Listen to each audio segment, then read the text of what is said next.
दोस्तों, क्या हो जब आप पृथ्वी पर आखिरी बची हुई महिला से शादी करने के लिए हाँ कहते हैं, क्योंकि आप इस पूरे दुनिया में इकलौते पुरुष हैं।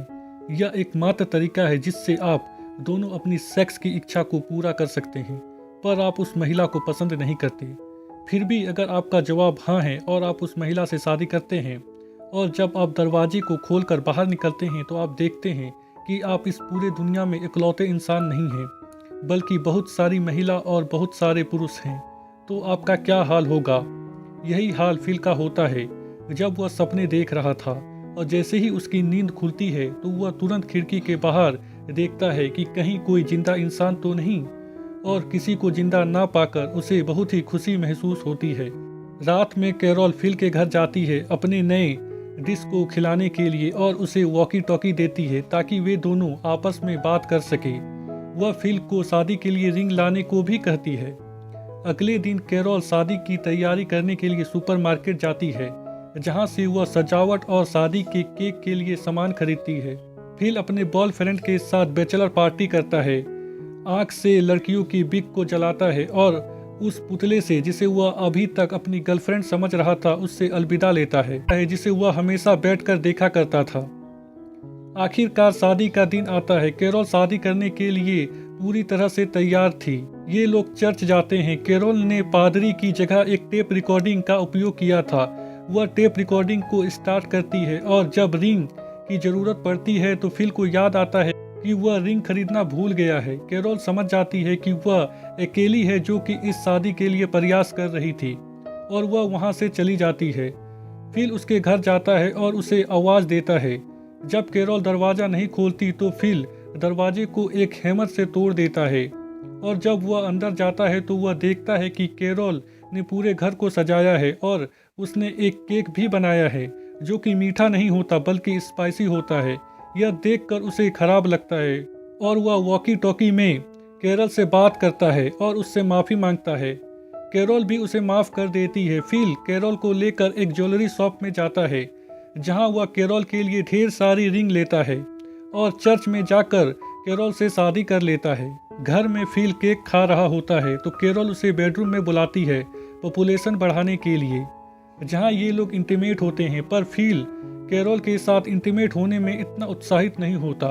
अगले दिन कैरोल फिल के साथ वह सब काम करती है जिसे फिल को करना पसंद था। गाड़ी से कैन के बोतल को तोड़ना, आँख से खेलना। फिल कैरोल को अपनी ओल्ड गर्लफ्रेंड यानी कि उस स्टैचू से मिलवाता है जिसे फिल हमेशा देखा करता था। कैरोल एक पॉजिटिव वाइफ की तरह वह उस स्टैचू को तोड़ देती है, और जब ये लोग घर जा रहे होते हैं तभी फिल के कार से एक कार टकराती है।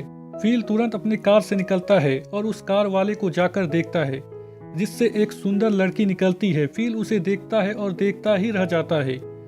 वह उसे देखने में इतना खो जाता है कि वह भूल जाता है कि उसके गाड़ी में कैरोल बैठी हुई है जो कि उसे आवाज दे रही थी। उसे कैरोल की आवाज भी सुनाई नहीं देती जिसे चोट लगी थी। वह लड़की जिसका नाम मेलिसा होता है वह कैरोल को गाड़ी से बाहर निकालती है। फिल की गाड़ी में आग लग जाती है तो ये लोग मेलिसा के कार में फिल के घर जाते हैं। रास्ते में फिल को पता चलता है कि मेलिसा 2 हफ्तों से टेक्सन में घूम रही है। मेलिसा फिल को कहती है कि अगर तुमने अलाइव इन टेक्सास के नीचे अपना एड्रेस लिखा होता तो मैं सीधा यहीं पर आ जाती। इस बात का फिल को अफसोस हो जाता है, क्योंकि अगर उसने अलाइव इन टेक्सास के नीचे अपना एड्रेस लिख दिया होता तो उसे मेलिसा 2 हफ्ते पहले ही मिल चुकी होती और उसे कैरोल से शादी नहीं करनी पड़ती। कैरोल उसे बोलती है कि अगर तुम 2 हफ्ते पहले मिलती तो तुम हमारी शादी में शामिल हो सकती थी एक गेस्ट के रूप में। वह बोलती है कि क्या तुम दोनों शादीशुदा हो? कैरोल उसे बताती है कि हाँ, हमने 2 दिन पहले शादी कर ली है। फिल मेलिसा को ये सब बात नहीं बताना चाहता था। फिल कैरोल और मेलिसा के बीच में जो खिड़की होती है उसे बंद कर देता है ताकि कैरोल मेलिसा से बात ना कर सके, और वह मेलिसा से बात करने लगता है। पर कैरोल खिड़की को बार बार खोलकर फिल को डिस्टर्ब करती है। जब ये लोग घर पहुंचते हैं तो फिल मेलिसा को पटाने की पूरी कोशिश करता है, पर कैरोल मेलिसा को फिल के बारे में सब कुछ बता देती है कि फिल उसके आने से पहले किस तरह पूरे घर में कूड़ा फैलाकर रखता था। उसने एक पूल को अपना टॉयलेट बना रखा था। मेलिसा आराम करने के लिए एक घर ढूंढ रही थी। फिल पूरी कोशिश करता है कि मेलिसा उसके घर में रुक जाए, पर ये सब बात सुनने के बाद मेलिसा उसके घर में नहीं रुकती। वह बगल वाले घर में रुकने का फैसला करती है। फिल मेलिसा को रात के डिनर के लिए इनवाइट करता है। रात में मेलिसा फिल के घर जाती है डिनर के लिए। कैरल और मेलिसा आपस में बात कर रहे होते हैं। तभी हम फिल को देखते हैं जो कि पूरी तरह से बदल चुका था, क्योंकि उसने अपने बियर्ड यानी कि दाढ़ी को सेव कर लिया था, जिसे देखकर कैरल और मेलिसा चौंक जाती है। फिल ने ये सब मेलिसा को पटाने के लिए किया था, पर यह लुक ना तो मेलिसा को और ना ही कैरल को पसंद आता है।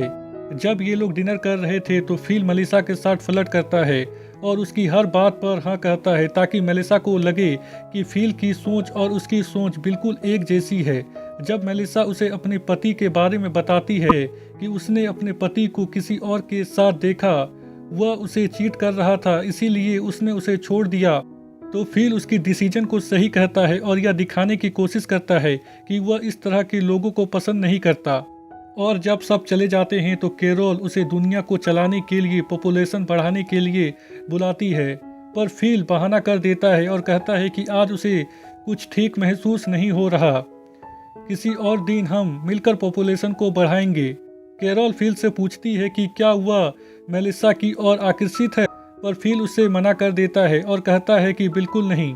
और जब रात में फिल सो रहा होता है तो मेलिसा उसके पास जाती है और उसे कुछ दिखाने के बहाने बुलाती है। फिल उसके पीछे जाता है और वह कैरल को उसका इंतजार करते हुए देखता है और जोर से चिल्लाकर उठता है। अगले दिन फिल मेलिसा को दिखाने के लिए वर्कआउट करता है ताकि वह उसे एक मस्कुलर इंसान समझे, पर ऐसा होता नहीं है।